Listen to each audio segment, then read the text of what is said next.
Hey yo, what is up? It's time for that talk again. Yes, that talk about a video I made about 4 months ago about the coronavirus. Today is a record-setting day in the United States. 184,000 cases. 184,000 cases today of the coronavirus. This means that your hospitals are soon going to be overrun. You're gonna need field hospitals. And when your field hospitals reach capacity, you're going to have a shortage of medical personnel that are supposed to be manning those field hospitals.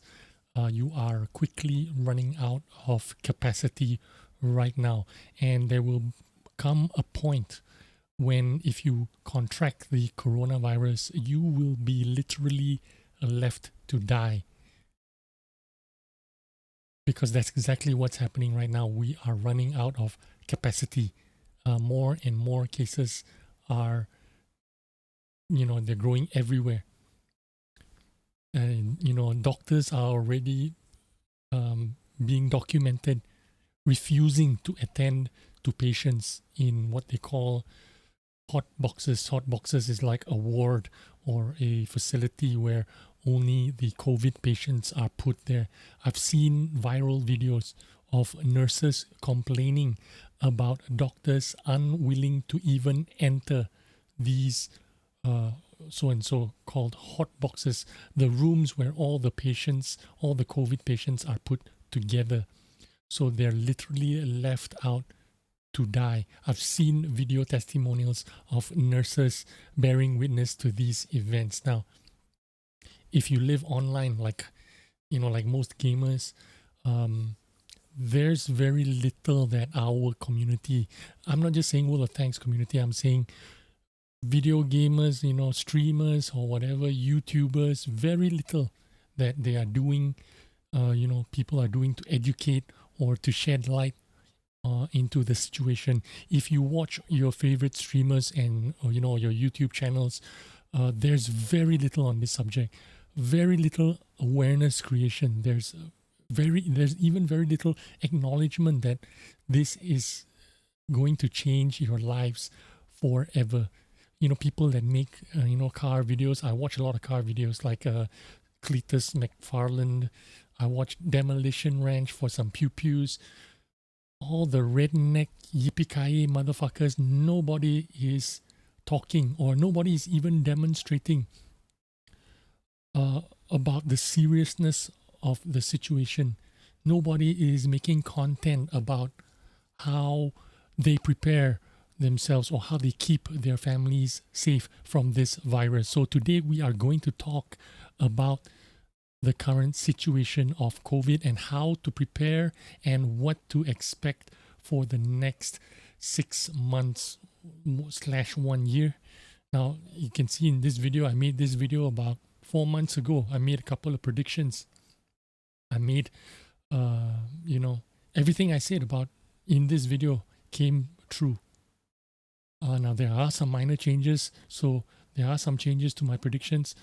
I made a prediction that 2.5 million people will perish before this is over. I still think 2.5 million people will perish, but how we're going to get there is a different path.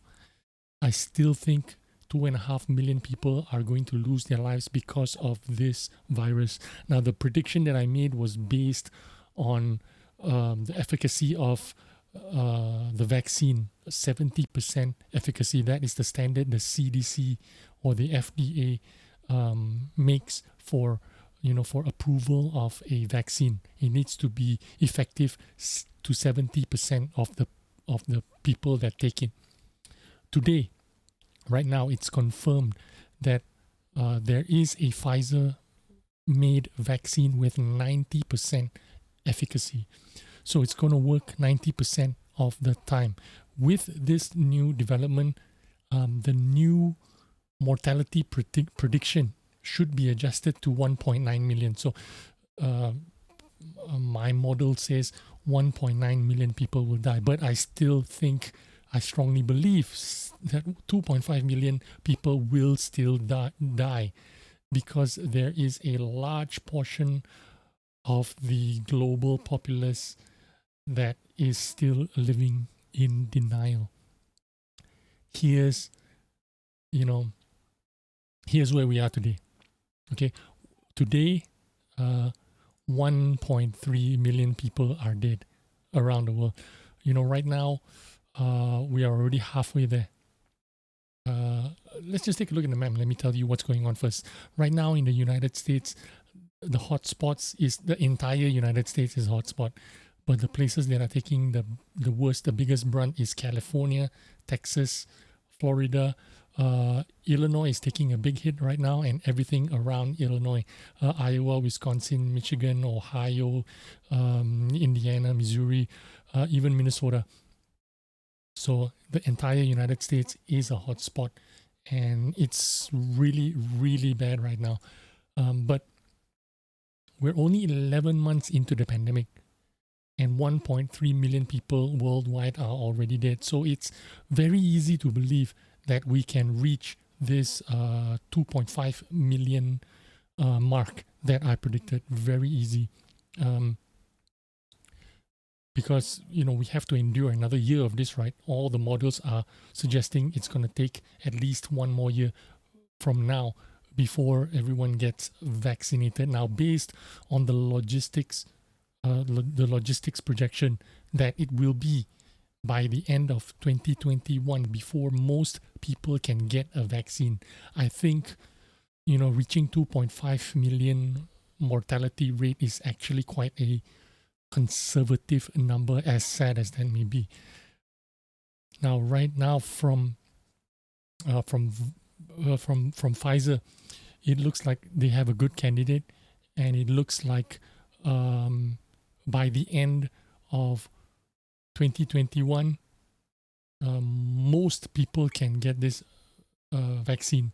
They're going to get it approved sometime in December, and they will have 20 million doses ready to go, ready for action by January. Sometime in January, they said. They're expected to deliver something like 20 million first doses. Now, they expect it to be readily available to the general public sometime in April for Americans.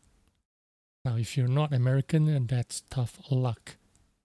Outside of the US, expect the European Union, those EU countries, those rich countries to receive the first shipments of the Pfizer vaccine. Outside of the US, of course.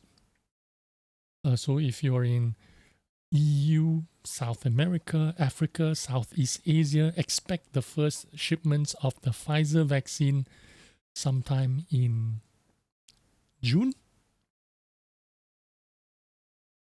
Sometime in June? Is that fair to say? I think that's fair to say. If you're not someone very important, like a doctor, a nurse, police, emergency services, politician, government official, or rich guy with connections, don't expect to have a vaccine for you anytime soon. In the US, the soonest you will get a Pfizer vaccine is in April. In Southeast Asia, it's probably going to be sometime in spring 2021. Again, this is pertaining to the Pfizer product. There are over 200 vaccine candidates out there, in the tubes, they would say. And, varying degrees of efficacy. 70% being the minimum requirement for FDA/CDC approval. Now, the greatest danger at the moment is ourselves. That is the greatest danger. Our actions I see among my own acquaintances and friends a very um, a very cavalier approach about mask wearing or even social distancing. Now, remember how viruses work. They survive better in the cold weather.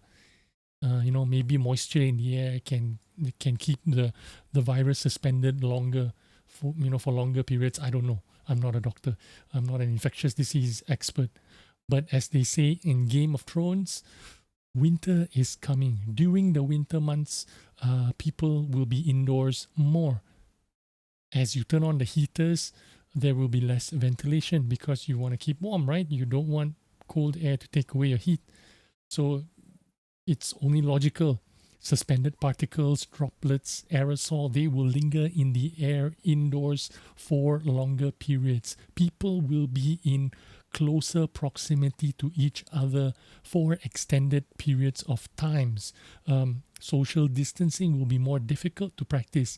The virus will have an easier path jumping from host to hosts because we can't social distance, because we are more indoors, because virus particles, droplets, aerosols can be hanging in the air longer indoors. Also remember this, viruses are living organisms. They are essentially like humans. They can survive in most conditions and they will fight to survive. When I say viruses will fight to survive, I am saying viruses will adapt, they will mutate to their current situations, and they will try to continue to live. They might go dormant again, I don't know, after we've vaccinated everyone or whatever, but they won't be 100% eradicated. Now, this is confirmed by all the infectious disease experts. They all agree this virus will not be 100% eradicated. They will return one way or another, some form or another totally new virus will appear, which is, totally more likely to happen. In fact, we would most probably be dealing with multiple viruses in the near future, not just COVID-19. You're going to be talking about more than one virus in the air. We're going to have to expect this to happen. Now, global warming has a big part to do with this. It is accelerating the melting of the permafrost. Ice that's been melted for millions of years, they are being uprooted. They are releasing unprecedented levels of methane, enormous amounts of methane. And it's possible that along with the release of all this methane that's been underground for millions of years, there are also microbes and viruses that could have been trapped in there, could have been buried for millions of years and then suddenly released. My point is, we are never going back to normal again.